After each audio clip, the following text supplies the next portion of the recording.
Decíamos que una condición para que podamos expresarnos adecuadamente por escrito tiene que ver con el hecho de poner al lector en el centro, darle la mayor relevancia, ponernos en sus zapatos para que verdaderamente podamos lograr transmitir de manera adecuada el mensaje que queremos hacer llegar a través de nuestro texto, sea quien sea esa persona a la que nos estamos dirigiendo. Y para poder lograr este objetivo, creo que hay algunas preguntas que tenemos que hacernos, creo que hay algunas cuestiones que conviene plantear y que cada quien, cada escritor deberá dar respuesta a esas preguntas de la manera que estime más adecuada. ¿Cuáles son esas preguntas? ¿Cuáles son esas cuestiones? Tienen que ver con el hecho de que nos preguntemos por qué lo que estoy escribiendo debería interesarle a mis posibles lectores. ¿Qué problema estoy atendiendo? ¿Qué necesidad estoy poniendo de manifiesto? ¿Qué preocupación de los posibles lectores estoy añadiendo o aportando para poder resolverla?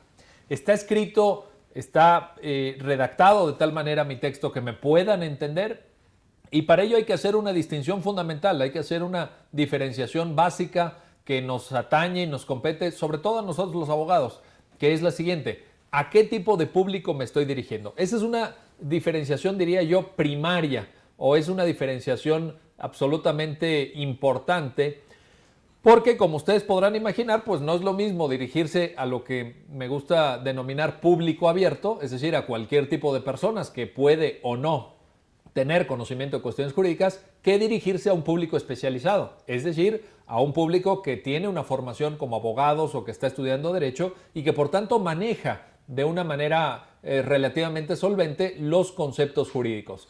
Por ejemplo, es muy distinta la manera en que se redacta un artículo que va a aparecer en el periódico. Yo, como ustedes saben, pues llevo muchos años escribiendo en periódicos, llevo más de 20 años haciendo artículos de opinión y desde hace unos cuantos años en el Universal quincenalmente. Y cuando tengo que redactar mis artículos de periódico, pues me propongo un tipo de texto diferente a cuando estoy redactando una demanda, cuando estoy haciendo un escrito que sé que va a llegar a un público más especializado, a un público pues verdaderamente jurídico. Incluso más, dentro del público jurídico hay que ver a qué tipo de actor nos dirigimos, porque yo creo, y es una sugerencia que les comparto, que no debe ser igual la escritura que hacemos cuando nos dirigimos a un juez de primera instancia que cuando nos dirigimos a los ministros de la Suprema Corte. No porque unos sepan más y otros sepan menos, no va por ahí mi argumento. Mi argumento va en el sentido de que nos tenemos que dar cuenta del nivel de la instancia judicial a la que nos estamos dirigiendo para adecuar, para hacer las adecuaciones, para hacer las modificaciones pertinentes en nuestro texto. Y para poder lograr esta idea de ponernos en los zapatos del lector y para poner al lector en el centro de nuestro objetivo, de nuestro propósito cuando escribimos, les voy a dar una sugerencia adicional. Piensen mientras están escribiendo en una persona en concreto. No en cualquier persona, en una persona de carne y hueso. Puede ser su jefe, puede ser su mejor amigo, puede ser su profesor, puede ser un juez en concreto con nombre y con apellido. Si de plano no se les ocurre a nadie, piensen, déjenme poner un ejemplo exagerado, en su mamá. Piensen en que su mamá está leyendo el texto que ustedes están escribiendo y pregúntense, si mi mamá estuviera leyendo este texto, ¿lo entendería? ¿Sería claro el desarrollo del texto? ¿Sería accesible para ella? Y esta es una prueba básica, es una prueba fundamental verdaderamente para poder lograr el primer objetivo de la claridad en la exposición de nuestros textos. Un tema complementario, adicional, que vale la pena mencionar para elevar nuestra calidad expositiva por escrito, tiene que ver con la calidad de nuestras fuentes. Es decir, ¿de dónde sacamos la información que nutre nuestros textos? ¿Cuáles son las fuentes a las que acudimos? Y este tema a lo mejor siempre ha sido muy importante, pero a lo mejor en el momento en el que estamos viviendo, en pleno siglo XXI, se ha vuelto todavía más relevante, toda vez que con pues la masificación de Internet, con la multiplicación de las páginas web, pues ahora sí no tenemos asegurada la calidad de las fuentes que pueden nutrir la redacción de los textos que estamos preparando. Hay muchas páginas web que ayudan, por ejemplo, a los alumnos a hacer las tareas que les encargan sus profesores, pero normalmente esas páginas web están nutridas por textos de otros alumnos. ¿Será que su contenido es confiable? ¿Será que verdaderamente podamos estar tranquilos cuando tomamos información de esas páginas web, cuando esas son las fuentes que nutren nuestros escritos? Déjenme por lo menos compartir con ustedes la duda. No quiero decir si son buenas o si son malas esas páginas y no quiero ni siquiera poner un ejemplo concreto, pero quiero compartir la duda de si todo lo que ahí hay, de si todo lo que pueden encontrar en internet es de calidad suficiente para fundamentar un escrito de alguien que se supone es un profesional del derecho, que se supone que es un abogado y que tiene que estar a la altura siempre en todos los textos que escriba, que verdaderamente a la altura de una calidad profesional que se nos exige a todas y todos nosotros. Otra cuestión que me permito compartir con ustedes tiene que ver con la presentación de los textos. No me refiero ahora al contenido de los textos, sino a cuestiones de orden formal que sin duda alguna ayudan a una mejor comprensión de los textos y ayudan a que el lector nos siga con mayor facilidad. ¿A qué me refiero con cuestiones de presentación? Quiero hablar de cuestiones como el tamaño de la letra, la separación entre los renglones, los márgenes, el tipo de letra utilizado, incluso la calidad del papel con el que nos presentamos frente a los demás en nuestros escritos. Todo eso también habla de nosotros y del tipo de escritores que somos. Tenemos que usar un tamaño de letra adecuado para facilitar la lectura. Tenemos que diseñar las páginas de tal forma que tengan unos márgenes adecuados, que pues evitar los extremos en la separación de los renglones, ni escribir páginas a renglón seguido, ni tampoco exagerar con páginas a triple espacio entre los renglones. Creo que hay que cuidar este tipo de cosas porque verdaderamente, repito, nos ayudan a que el lector nos siga con mayor facilidad.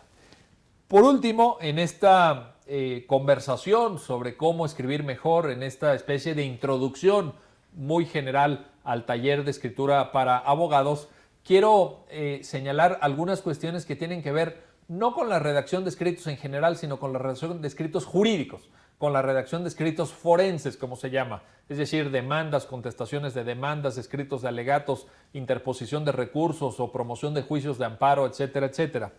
Y quiero en este sentido compartir con ustedes 5 sugerencias prácticas, 5 sugerencias concretas que creo que les pueden servir para tener una mayor calidad en sus escritos judiciales. Son las siguientes. Primero, centrar inmediatamente, lo antes posible, el tema de la controversia. Es decir, de qué trata exactamente el caso o cuál es el objetivo que me estoy proponiendo con este escrito. Ojalá lo puedan hacer incluso desde la primera página. No demoren en llegar exactamente a centrar la cuestión esencial del caso o la cuestión esencial de su escrito.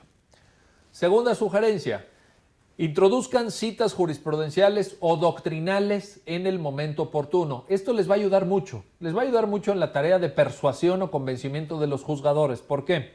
Porque los juzgadores normalmente, habrá sus excepciones desde luego, pero normalmente los juzgadores se sienten más cómodos cuando les damos los elementos para que resuelvan un determinado caso de acuerdo a lo que ya se ha decidido en casos anteriores. Esa es la gran virtud y la gran fortaleza de la jurisprudencia. Lo que estamos haciendo es agregarle al juez, digamos, los precedentes, los casos que pudieran guiarlo de otros tribunales, de otras jurisdicciones para llegar a una solución justa.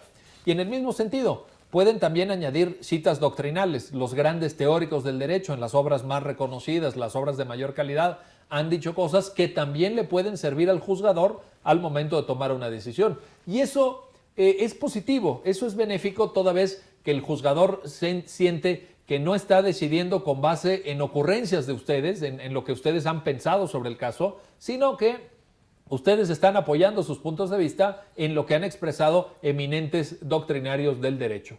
Y ahí mismo se pueden añadir aforismos jurídicos, principios generales del derecho, que también robustezcan la calidad de sus escritos y que fortalezcan desde luego su argumentación. Esta sería mi segunda sugerencia. La tercera sugerencia que quiero compartir con ustedes para buenos escritos forenses o buenos escritos judiciales consiste en lo siguiente: siempre terminen con una recapitulación sintética de lo que se ha dicho. Es decir, al final de sus escritos añadan un párrafo, 2 párrafos, no muchísimo más, en donde sinteticen, en donde recapitulen los aspectos más importantes de su texto, los aspectos más importantes de su escrito, para que el juez se quede al final de la lectura de su escrito con esa parte, que tenga muy fresca esa parte para, digamos, a manera de despedida casi del texto, porque eso ayuda a que el juez tenga claridad o tenga una más fácil manera de recordar los puntos esenciales de su escrito.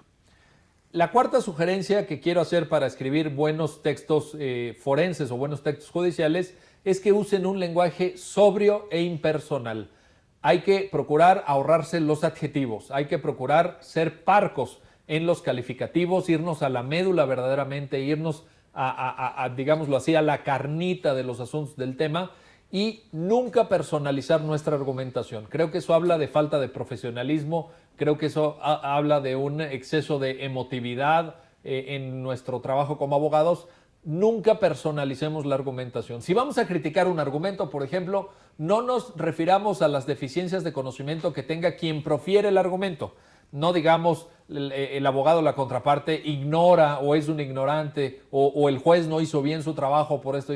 No, más bien refirámonos al argumento. El argumento es débil por las siguientes razones. El argumento no está bien sustentado por las siguientes causas, etcétera, etcétera. Pero siempre, esta es mi cuarta sugerencia, mantengamos un lenguaje sobrio e impersonal en nuestros escritos judiciales.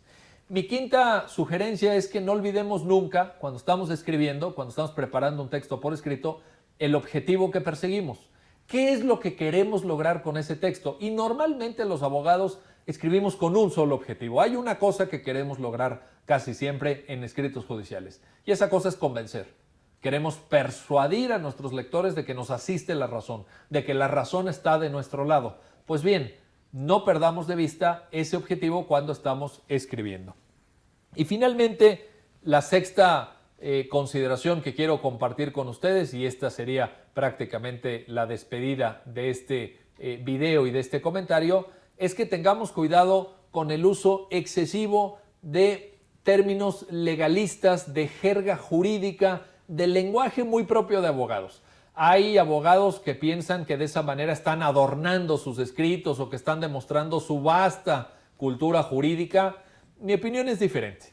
Mi opinión es que tenemos que hacer un esfuerzo sin evitar los tecnicismos, que desde luego son indispensables para construir buenos argumentos, pero tenemos que hacer un esfuerzo por escribir en un lenguaje accesible, en un lenguaje que cualquiera pueda entender, en un lenguaje claro, en un lenguaje que sirva para transmitir adecuadamente los mensajes que queremos que lleguen a nuestros lectores. En ese sentido, mi sexta y última sugerencia es: eviten el uso excesivo de legalismos, de jerga jurídica, de lenguaje excesivamente técnico jurídico, porque de esa manera no lograrán hacerse entender por sus lectores, sino más bien lo contrario. Quiero agradecerles su atención a esta cápsula del taller de escritura para abogados y reiterarles la idea de que para todo abogado es indispensable escribir bien. No concibo yo, y es posible que no pueda darse en la práctica, a un abogado de excelencia, a un abogado verdaderamente exitoso, a un profesional del derecho que no tenga una buena capacidad para expresarse por escrito. Es algo en lo que todos podemos mejorar y es algo que todos podemos aprender, porque no se trata de un arte o de una iluminación o de una inspiración. Escribir bien es un hábito. Desarrollen ese hábito. Gracias por su atención.